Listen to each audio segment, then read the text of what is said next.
예, 뇌물 및 불법 정치자금 혐의로 재판을 받고 있는 민주당 노웅래 의원 소식입니다. 돈은 받았는데 뇌물은 아니었다라는 주장을 한 건데 그 목소리, 과거의 목소리부터 들어보시겠습니다. 노웅래 의원이 청탁을 받고 돈을 받는 현장이 고스란히 녹음되어 있는 녹음 파일이 있습니다. 돈봉투 부스럭거리는 소리까지도 그대로 녹음되어 있습니다. 뇌물 사건에서 이런 정도로 확실한 증거들이 나오는 경우를 저는 보지 못했습니다. 어디서 이상한 소리가 자꾸 들리는데 이 김남국 의원 돈봉투 받는 소리 같은. 돈봉투 소리 조작 그 얘기하는 거죠? 정치 검찰은 부정한 돈 받으면서 돈 세서 받습니까? 이건 악의적인 고의적인 왜곡입니다.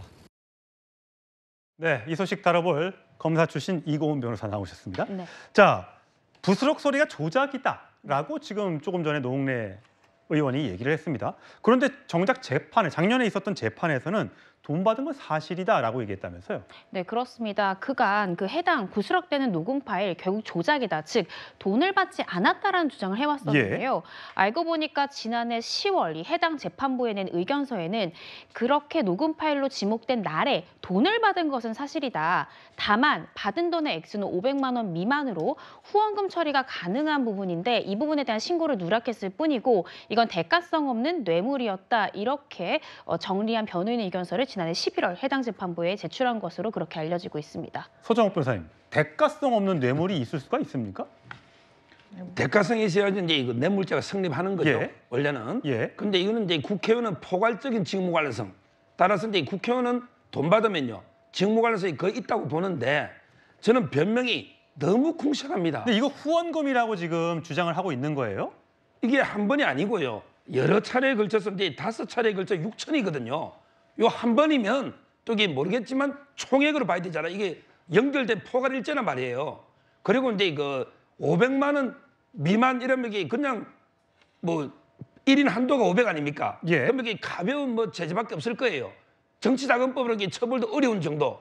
그러다 보니까 이게 궁색하기 이런 변명을 하는데 저는 녹취록이나 그다음에 돈을 준 사람의 정언이 있잖아요. 너무 증거가 많기 때문에 변명이 안 통할 것이다. 이렇게 보이고 그다음에 이거 500 받은 거면 놓고 보더라도 기존의 민주당은 반성해야 됩니다. 본인 말대로 그래 500 미만의 한들 돈을 받은 봉투에 부스럭거리는 소리 다 났잖아요. 이걸 희화시켜 버렸지 않습니까? 김남국이 돈 받는 소리냐 뭐 이러면서 이재명 대표가 예. 이거는 이게 민주당이 정말 반성해야 된다. 돈이 온 것만 가지고도. 근데 저는 다섯 차례 6천이기 때문에 뇌물로 보는 게 맞다고 해요. 예, 이건 변호사님. 근데 지금 보면 준 사람은 있다고 지금 준 사람은 처벌을 않고 네. 왜 받은 사람만 또 뭐라고 하느냐 이게 노웅래 의원 측의 주장이라면서요. 맞습니다. 그러니까 기소 편의주의에 대해서 지금 비판을 하고 있는 것인데요.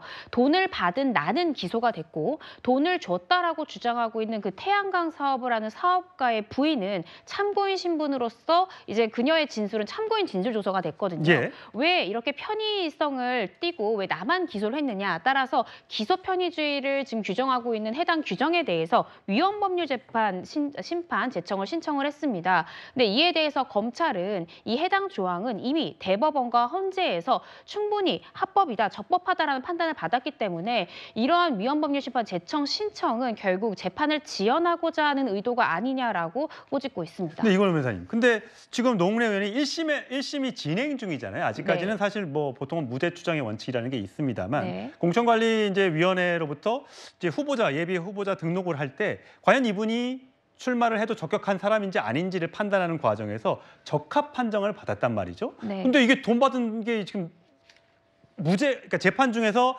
무죄를 두고 다투면 상관이 없는데 일단 돈 받은 거 일부라도 인정을 했기 때문에 네. 이 부분은 어떻게 될까요?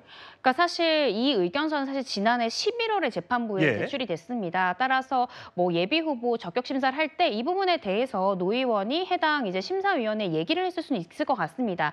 그렇지만 여기서 분명한 부분은 노 의원이 주장하고 있는 것은 500만 원 미만, 즉 합법한 범위 내에서 받았고 이건 뇌물이 아니라는 주장은 여전히도 무죄 주장을 이어가는 것입니다. 것입니다. 따라서 이 부분에 대한 의견서를 그 공관위도 제출했는지 아닌지는 알 수 없지만 그때나 지금이나 의견서를 낸 지금도 여전히 무죄 주장을 이어가는 것이기 때문에 사실상 이 부분이 반영이 됐든 반영이 되지 않았든 이 적격 심사의 결과에 큰 영향을 미치지는 못했을 것 같습니다. 예, 저 농래은행 현직 마포 갑 지역구의 의원이죠. 자, 이 기소돼서 재판을 받는다는 이유로 국민의힘에서는 또 많은 후보들이 지금 나와서 경쟁을 하고 있는데, 자, 과연 이 재판 결과를 아마 숨죽여 지켜보고 있을 것 같습니다.